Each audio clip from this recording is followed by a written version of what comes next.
বাদ হবে। যত ঝড়ই আসুক,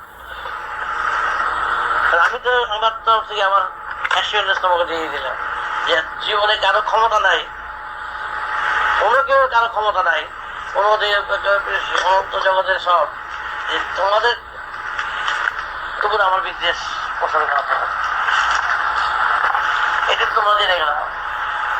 কেউ বিদ্বেষ আমারে বাড়াতে পারে না, আমারটা তো তোমরা বললাম, তোমার তো পুরো অ্যাসিওরেন্স দিতে পারো আমার কাছে, বলো দিদি। হ্যাঁ, পারবে দিতে? হ্যাঁ, যত আসুক, যত ঝড় আসুক, যত আঘাত আসুক, সফল আসুক, বিফল আসুক, হেরে যায়, দুঃখ হয়, কিছু করলেন না। আমার এই যে 100 মাত্রা যে আমার যে অঙ্গুরে যে ইটা ছিল, সেটা তখন বোঝা গেল, বুঝে ফেললো। ভালোবাসার মাত্রাটা ছিল, ও জয় হোক, ও ভালো হয়ে আসুক, হলো না। তাতে এই নয় যে দৈবের দ্বারা এটা তো কিছু হলো না, ঠাকুর তো করতে পারতেন, এই কথাটাই বড় কথা নয়, করতে পারতেন কথা নয়, কেন করা হলো না, কিসের জন্য করলাম না, সেটা আমার চিন্তা দিয়ে আমি করে জানি। কারণ আমার চিন্তা দিয়ে আমার ক্ষমতা যেটা করা উচিত, সেই স্নেহ ভালোবাসা ভরপুর হয়ে আছে, সেই স্নেহে কেন আমি করতেছি না, কেন করলাম না, এটা কি বুঝতে পেরেছ?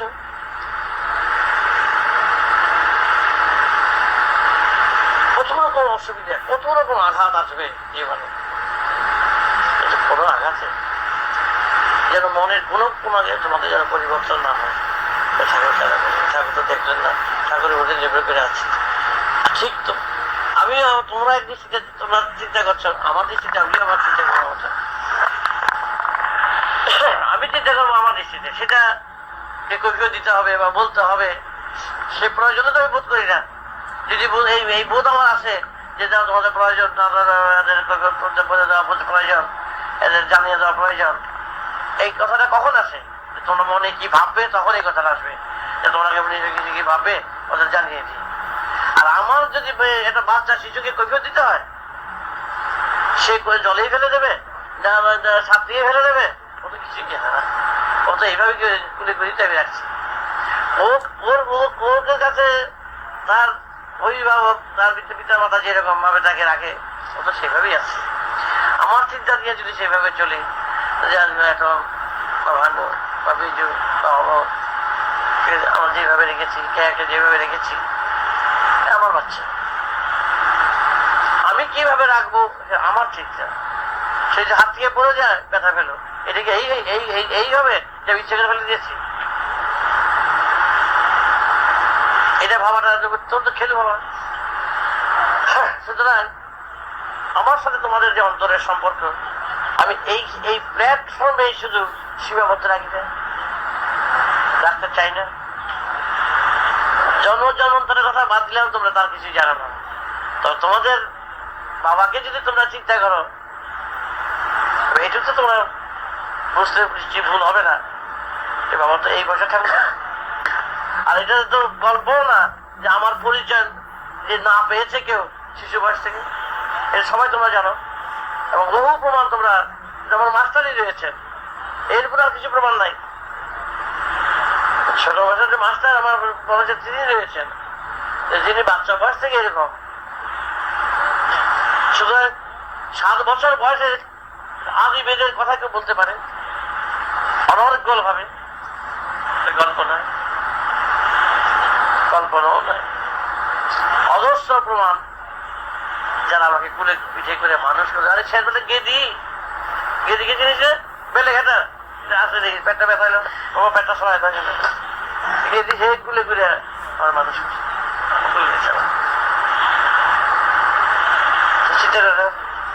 একটা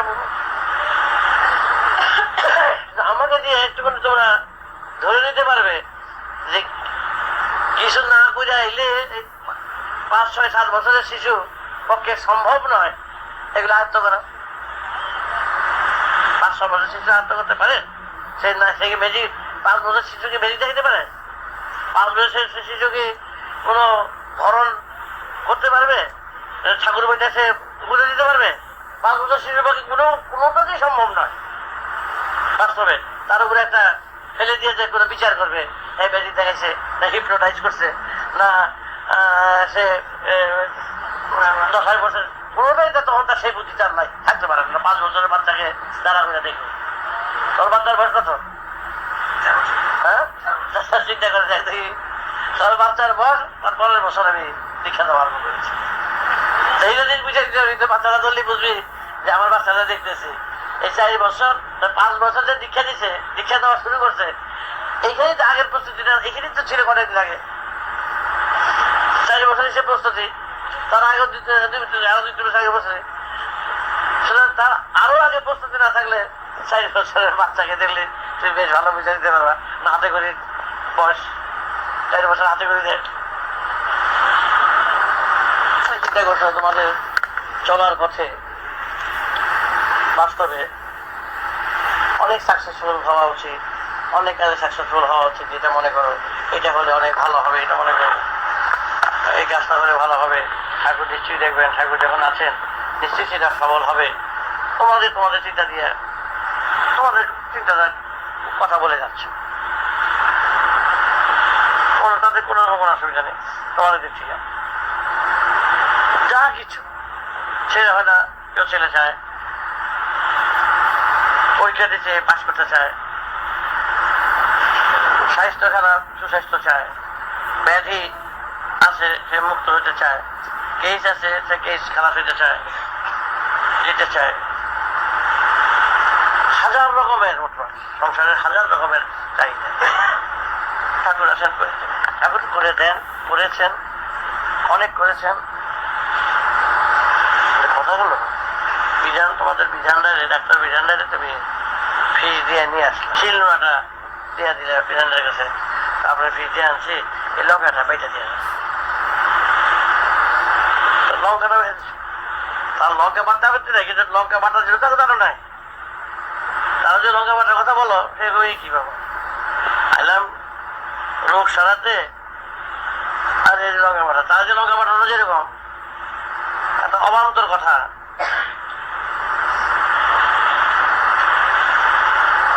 ঠিক কি কথা থেকে যেটা বলছিল,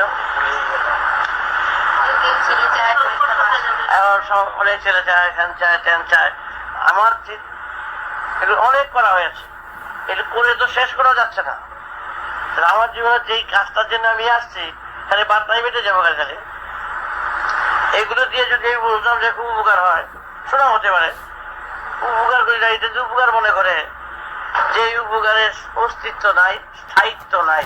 একটা ছেলে না হয় তোমার দিলাম, একটা বাচ্চারা হয় দিলাম, তারপর দেখা গেল ডাবল ডিমান্ড হলো, চলে গেল। তখন আবার তুমিও বলো ইয়ে বলবা, তুমি দিলেই বা কেন, দিলেই বা কেন। আমি তো দিতে, তুমি যাওয়ার কথা বলছো, তারপরের কথা তো আমি চিন্তা করি না। তুমি চিন্তা না করে তুমি দিবে কেন, আমরা কোনো ভাব বুঝতে পারি, উল্টা আমরা জ্ঞান দিতে শুরু করছে। উল্টা আমি ভাব বুঝতে পারি, তুমি দিতে কেন কেন, এরকম অনেক ঘটনা আমার পড়তে হয়েছে। রোগ বাবা যদি একটা চরম চিকিৎসা করতেছে, বাবার আয়ু আছে 1 বছর 3 মাস, এদিকে সে খরচ, প্রচুর খরচ করতেছে। আমি এর মধ্যে একজনে বলে গেছি আমাদের 1 বছর 3 মাস আছে, খরচ করে মারা গেল। তুমি আমাকে 1 বছর 3 মাস যখন আসছে, খরচ করতে ভালো, ভালোই যখন হবে না, 1 বছর 3 মাসে যখন শেষ, তাহলে তো খরচ করে লাভটা হইল।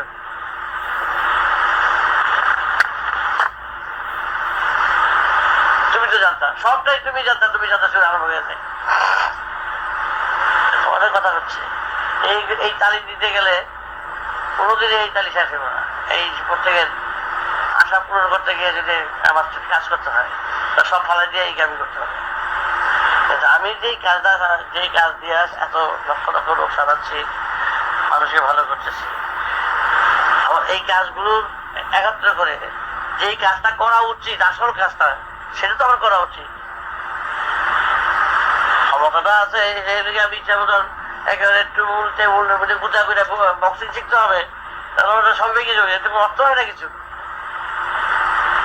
আমি চাচ্ছি আমার কর্তব্য, আমি যেভাবে চিন্তা করি, তোমরা একভাবে চিন্তা করছো, আমি চিন্তা করতেছি, আমাদের দিক থেকে এটা কাউকে বলার প্রয়োজন বোধ করি না যে মানুষ জন্মান্তর একটা কথা আছে, বহু জন্মের সঞ্চিত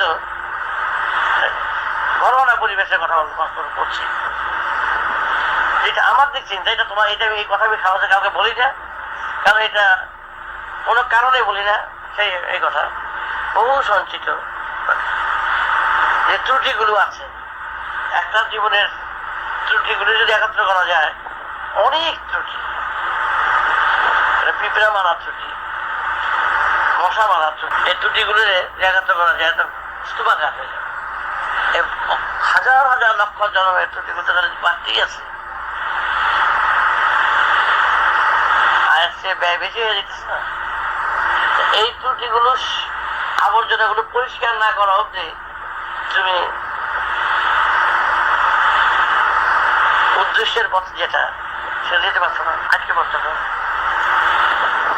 তোর এই ত্রুটিগুলো শেষ না করে দিয়ে তুমি এই পাশ থেকে ওপার যেতে পারবে না। কথা বলছো না, পাড়ের করি লাগবে তোমার, একটা কথা বলছি, পাড়ের করি তোমার হাতে নাই, আবর্জনায় ভরা দেনায় ডুবে গেল গিয়া, দেনা শোধ করে না দেওয়া পর্যন্ত তোমাকে ছাড়া হবে না। আমি দেখতেছি ভালো মুশকিল, আমি নেবো এদের সবই তো দেনায় এটকে গেছে, সব তো দেনায় বেড়ে গেছে, নিবু কারে নেওয়া যাবে না, দেনা শোধ না করলে নেওয়া যাবে না। সুতরাং তোমাদের হাজার হাজার লক্ষ কোটি জন্মের যে সঞ্চিত অপরাধ গুলোকে, এগুলোর কিভাবে অপসারিত করতে হয়, ধাপাই নিয়ে কিভাবে ফেলবো, বোঝাই করে করে লড়াইছে, এই কাজটা আমার প্রমাণ করতে হবে। ওই সব ক্ষমতা দিয়া সুতরাং সব পরিষ্কার করে কাজ করে তারপর তোমাদের বোঝাই করে নিয়ে যেতে হবে। পরিষ্কারই হইতেছে না, সবচেয়ে হইলো তোমরা তো পরেরটা বুঝতেছো না। ফ্যাশন রইলো কোথায় তোমরা? তোমরা যে হাসো বা তোমরা আনন্দ বা দুঃখ করো বা আনন্দ করো, এটা হলো জাহাজ, টাইটানিক জাহাজ ডুবতেছে, লোকগুলো জানতেছে না তলগুলো জল উঠতেছে। টাইটানিক জাহাজ যখন ব্রিটিশ বানালো তখন তারা গল্প করছিল পৃথিবীর এমন কোনো ক্ষমতা নাই তারা ওই গাড়িতে উঠে জাহাজ উঠে যে একে কেউ ধ্বংস করতে পারে। এরকম প্রুফ করছে, কোনো অ্যাটম বোমে না, কোনো বোমায় না, কোনো কিছু দেখে ধ্বংস করতে পারবে না। একটা গ্রামের মতো জাহাজ, সুইমিং পুল দিয়ে আরম্ভ করে বলার পর ফুটবল খেলার বার পর্যন্ত তৈরি করে ফেলেছিল। কি সমস্যা, কত বড় জাহাজ, বরফের ধাক্কা খেয়ে যাবে, এটা তলটা ফেটে গেল গিয়া, সেটা ডুবতে লাগছে কত সময়। তখনও তারা ভলিবল খেলতেছে আর টেনিস খেলতেছে, তারা আনন্দে আত্মহারাই হয়ে উল্লাস করতেছে। তলে যে যাবে গিয়ে তারা তখনও যাবে না। জল উঠছে, বিপদ ঘন্টি বাজিয়ে দিছে, টাইটানিক জাহাজ কিন্তু জল উঠতেছে, রুখ খেবি নেয় তো আটকাই করছে না, জাহাজ কি ডুবাতে পারে? ওই জল উঠলে জল কিছুই থাকবে, কিছুই করতে পারবে না। বুঝেও যেও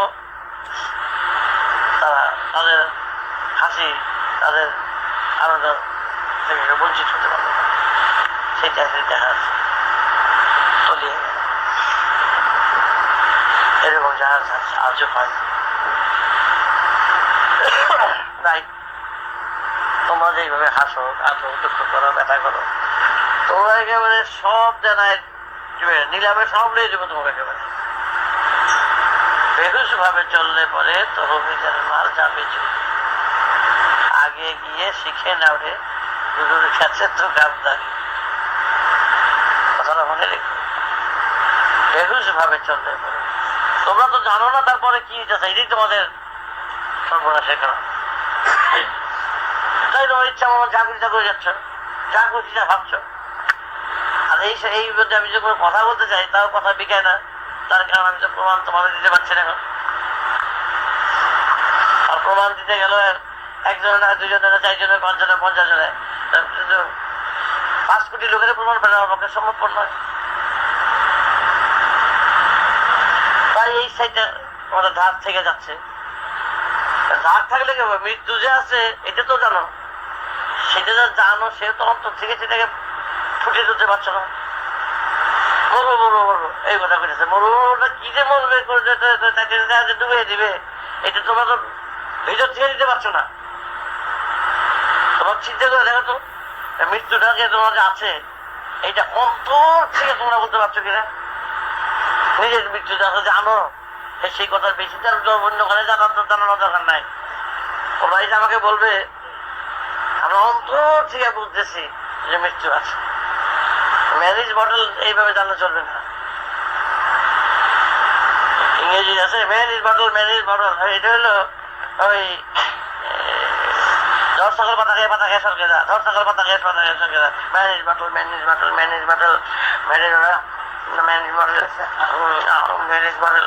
এটা কি রে বাবা, ম্যারেজ মডেল এটা কি পাইছে দেখি বলতার সাথে কি উনি যায়, কারণ মৃত্যু সম্পর্কের অভিজ্ঞতা নাই, কি হবে তার অভিজ্ঞতা নাই। মরবে যে সেও তার জানা আছে, আবার জানা আছে। এক মৃত্যুকে যদি তোমরা সাধারণ মৃত্যুকে যদি অন্তর দিয়ে তোমরা যদি বুঝে দিতে পারো, তাও অনেকটা কাজ হবে। লাইট শ্মশানে গেলাম, তখন একটু মন খারাপ হল, তারপর লাইট হালকা করে দিয়ে দিচ্ছি। যদি আমি কিছু বুঝে থাকি মৃত্যু সম্বন্ধে, তারপরেরটাও যদি কিছু বুঝে থাকি, সেটা আমার চিন্তা বেশি হয়ে যাবে। আমি পরেরটা তো জানি, আমি এইটা তোদের জানাতে পারছি না, আর এরা আমার নির্ভরশীল, আমাদের আবার নিতে হবে।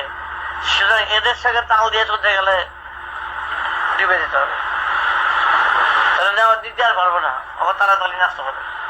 নিতে গেলে আমার কঠিন এবং কঠোর হতে হবে। ম্যানেজ মডেল এটা তোমাদের জানা আছে, কাউকে দেখাই দেবে না। এই সৃষ্টি তত্ত্বে এইরকম একটা সুন্দর জিনিস সবাই উপরে দান করে রাখছে, একেবারে gift, little gift, death sure. Sure ডেথটাকে আমরা শিওর ভাবে কাটতে পারছি না। দেখো তো কাটতে পারেন না তোমরা। ওয়ারেন্টের চিন্তায় যতটা ব্যতিব্যস্ত হয়ে পড়ো, একটা ওয়ারেন্ট বেরিয়ে পুলিশের চিন্তায় যতটা ব্যতিব্যস্ত অশিক্ষিত হয়ে পড়ো, এত বড় শিওর ডেথের চিন্তায় তত ব্যতিব্যস্ত হতে পারো। কত বড় কথা, কি বলছে কে বুঝতে পেরেছ? শিওর ডেথ যেটা, একটা ওয়ারেন্ট বা একটা বিপদ বা বিপদ যত কাতর হতে হয়, একটা ওয়ারেন্ট বেরিয়ে গেছে যে জেনে নিয়ে যাবে, বেঁধে নিয়ে যাবে, এই চিন্তায় যতটা বিনা টিকিটে ট্রেনে গেলে যতটা অশান্তি পাওয়া যায়, হ্যাঁ যতটা অশান্তি পাওয়া যায়, এইরকম অশান্তি মৃত্যুর জন্য কেউ করে বিনা টিকিট এক রাত্র পয়সা দিচ্ছে। কি অশান্তি করা পারে, যখনই গাড়ি যাবে তখনই থামাবে, যখনই উঠে, যখনই বাথরুম যায়, যখন দৌড়ায়, তখন এই রাস্তা দিল একটা রাত করে জ্বর উঠেছে দিচ্ছে বিনা টিকিটের চিন্তায়। কিন্তু কথা সেই চিন্তায় যতটা কাতর করছে, এত বড় শিওর ডেথ, সেই চিন্তাটা কাতর করতে পারছে না। এরকম আমাদের হালকা করে রেখে দিয়েছে। তাই শিওর ডেথটা যার এরকম আছে, কার্যকলাপ গুলো দেখে তো সৃষ্টি তত্ত্বের কি সুন্দর সুসজ্জিত। এই যে ডাক্তারি করে ওরা বোঝে না, দেখা এটা ছিঁড়ে পারে কত সেটিং গুলি তো খুব বিচক্ষণতার পরিচয়। সেটিং এর যে মাস্টার কত বাকি বহল, এটা তো বোঝা উচিত। উইদাউট টিচার, উইদাউট নজর ছাড়া এটা হতে পারে না। এই সৃষ্টিটা একটা কারো নজর বিনে এটা আপনা আপনি কখনো করা যায় না। একটা পিছনে একটা হুইল আছে, যে হুইলটা এই কাজগুলো করে যাচ্ছে। হুইলটা তো আপনা আপনি আসে না, হুইলটা বাই হুইল আসছে। বাই হুইল করতে গেলে সামবডি হ্যাজ, এই সামবডির কোনো খোঁজ নাই, নির্দেশ সামবডি নির্দেশ, কিন্তু হুইল এর মতো হুইল করে দিচ্ছে সব। দলিল যে হুইল করে দিচ্ছে, এটা কোথায় উদ্দেশ্যটা নিশ্চয়ই এর মৃত্যুর পরের কোনো একটা উদ্দেশ্য আছে, বুঝতে হবে। এইগুলো দিয়া এটাই বাক্সগুলো ডেমানাকে ওই নেটটা ভেসে এলো পাখির একটা বাসা আসলো। যখন তারা অসহায় হয়ে পড়লো, নিরুপায় হয়ে পড়লো যে টুডে অ্যান্ড টুমরো আমাদের মৃত্যু অনিবার্য, জল নাই, খাবার নাই, সব শেষ, সমুদ্রের বুকে থেকেও তারা মরুভূমিতে বাস করছে, ঠিক তখন তারা চিৎকার করতে oh my God, God save me, save me. কিন্তু আর কোনো সমুদ্রের কোনো পা দেখা যায় না, কোন দিকে যাইতেছে তাই বুঝতেছে না। কিন্তু যখন দেখে একটা পাখির বাসা হয়েছে আসছে, আনন্দে আত্মহারা, নো থিং, নো ওয়ে,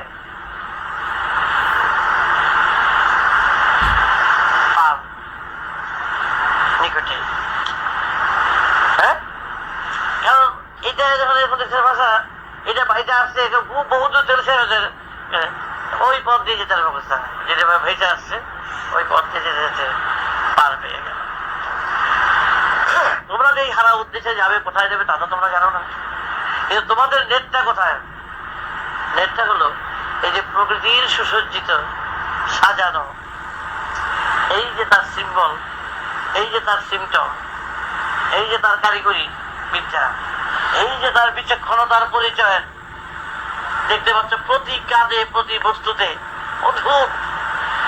এইটা তো হলো সেই নেট যে তোমরা এদিকে যখন এদিকে দেখতে পাচ্ছ, এত বিচক্ষণতার পরিচয় পাচ্ছ, নিশ্চয়ই সামনে আরো কিছু বিরাট উদ্দেশ্যের সাথে যুক্ত করার জন্যই এগুলো হচ্ছে তার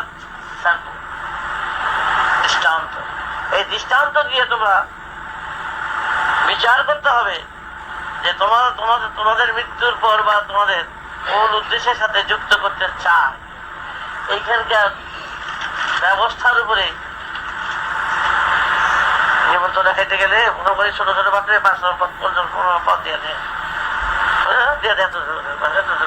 পরের বাড়ি দিয়ে দেয়। তখন যারা খায় তারা যখন জেনে নেয় এতগুলো পদ আছে আর কোনটা কোনটা ভালো, টেস্ট দিয়ে অর্ডার দিয়ে দেয় 1 2 3 4 5 6 সেখানে এই পদ আছে, তার নমুনা দিয়ে দেয়। তোমাদের সামনে এমন সুন্দর নমুনা দিচ্ছে, এই নমুনা ধরে ধরে তোমরা যাতে লাস্ট যেখানে রিচ করার প্রয়োজন, রিচ করতে গেলে কি কি দরকার তাও তোমরা জানি।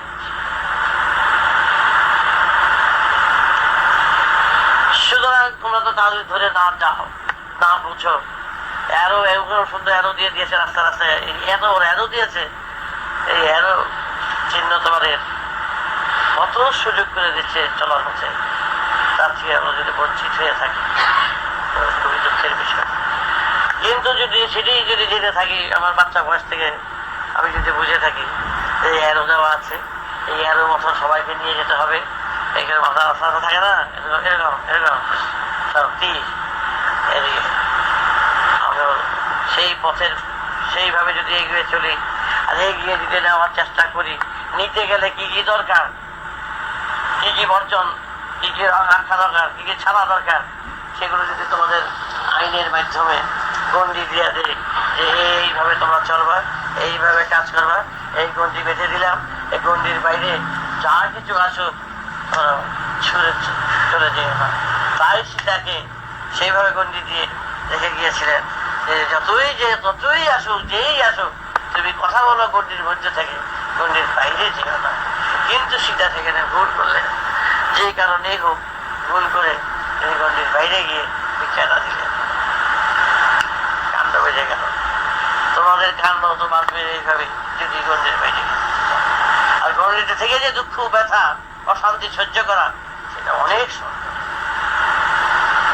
তোমাদের উদ্দেশ্যের পর থেকে তো বঞ্চিত করতে পারবে না, আদর্শের পর থেকে বঞ্চিত করতে পারবে না।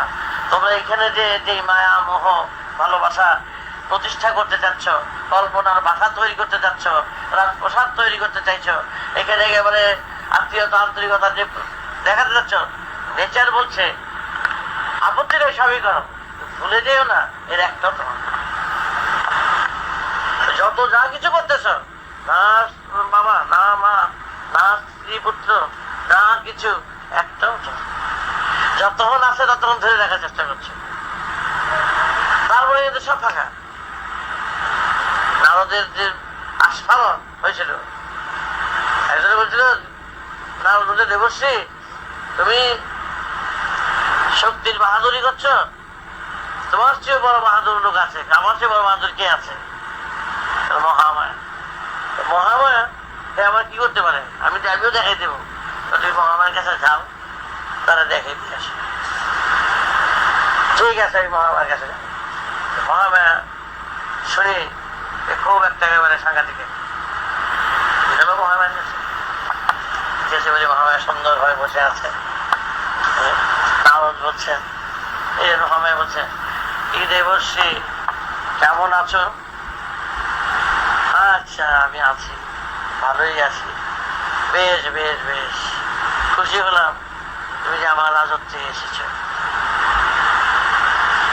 খুশি হলাম তুমি যে আমার রাজত্বে তুমি যে এসেছো। তো ঠিক আছে, তুমি খুশি হয়েছো, তো যাও। তার যে সামন্তদের বললো যে ওকে নিয়ে একটু চান টান করিয়ে নিয়ে এসো, তেল টেল দাও, খাওয়ার ব্যবস্থা করো, তোমাদের অতিথি আসছে। তাই এখানে তেল নিয়ে, বস্ত্র নিয়ে, তার সর নিয়ে নদীতে গেছে। তিনি সব বসে রেখে নদীতে ডুব দিচ্ছে। নদীতে ডুব দিয়ে যখন উঠছে, তখনই দেখে যে আরেক দেশের উঠছে বলে সবাই চাষিরা নিয়ে ধরে নিয়ে, এমন একটা সুন্দর ছেলে ধরে নিয়ে সবাই নিয়ে গেছে, নিয়ে চাষির ছেলের সাথে বিয়ে দিচ্ছে। ওরা হতভম্ব হয়ে গেছে, দিলাম ডুব দিলাম, এলাম কোথায় কিছুই বুঝতে পারতেছে না, প্রভাব পড়ে গেছে, বিশ্রাম হয়ে গেছে। তবে বিয়ে দিছে বলে বিয়ে দিয়ে করেছে। তারপর একটা খাল আছে বড়, খালের উপরে জায়গা জমি দিয়ে দিছে, ওই চাষবাস করে আনা নেওয়া করে, খাওয়া দাওয়া করে, এইভাবে সে চলছে। এইভাবে থাকতে থাকতে 10-11 বছর হয়ে গেছে। তারপরে 2-3টা ছেলেবেলে হয়ে গেছে, বেশ ভালো সংসার পাতিয়ে বসছে, ভালো সংসার পাতিয়ে বসছে। তারপর তো ছেলেবেলে হয়ে গেছে, তো একদিন যে 12 বছর হয়ে গেছে পুরন, তখন ঝড় হইতেছে ভীষণ তাড়াতাড়ি। একটা বাচ্চা এদিকে পৌড়ে দিছে, একটা নিজে নিচে, একটা কোনো বাচ্চা আদের কাছে গুলে নিয়ে খালে জল থাকে, এতটুকু ঝড়ে জল বেড়ে গেছে, তাড়াতাড়ি খাল দিয়ে নামছে। নেমে এমন স্রোত, একটা বাচ্চা বুঝে গেছে, ওই বাচ্চা ধরতে গিয়ে আরেকটা পড়ছে। তারপরে বউ তাড়াতাড়ি যাবে ধরছে, একটা বাচ্চা ধরতে, সেই বউর বাচ্চাটা গেছে গিয়া, বউ বাচ্চা ধরতে গিয়া বউ শুদ্ধ যেতেছে গিয়া, শুদ্ধ গিয়া। তখন নারদ দেখলো সবাই যেতেছে গিয়া, হেও ডুব দিছে, ডুব দিয়ে বউ ধরতে গেছে। ওখানে উঠলে ওই লোক দাঁড়ায় আছে, যে লোক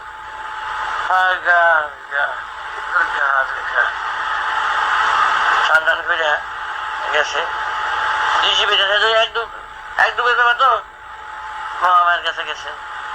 ঈদে বসে চান করে এলে আগে, হ্যাঁ কেমন লাগলো? আমি বুঝতে পারছি মহামায়ের খেলা। তো মহামায়ের খেলা বুঝতে পারছো নাকি? এক ডুবে আমার 12 বছর সংসার করে সব একটা করে ছুটে গেল গিয়া, আমি পরাজয় গিয়েছি। শাস্তি বেড়ে চলে বসে বিদায় নিয়ে, ওই গন্ডিটার মধ্যেই থাকতে হবে। গন্ডির বাইরে যদি যাও তাহলে একেবারে খেলা এমন খেলায় খেলিয়ে যাবে, আর খুঁজে পাওয়া যাবে। তাই আদের যেটা করা হবে তার মধ্যে কোনো চতুর কোনো বুদ্ধি খাটাতে যাবে না। তাহলে এখানে কোনো তো তুমি পাইতেছো না কিচ্ছু। তুমি যদি এখানে সার বস্তু খুঁজে পেতে, তাহলে না হয় আমি বলতাম না এখানে গেছো। এইখানে যতই হাত চালাইতে যাইবে, এই যে বাপ দলের বাপ গেল গিয়া, মা যেতেছে গিয়া, বউ যেতেছে গিয়া, এই তো 25 তারিখে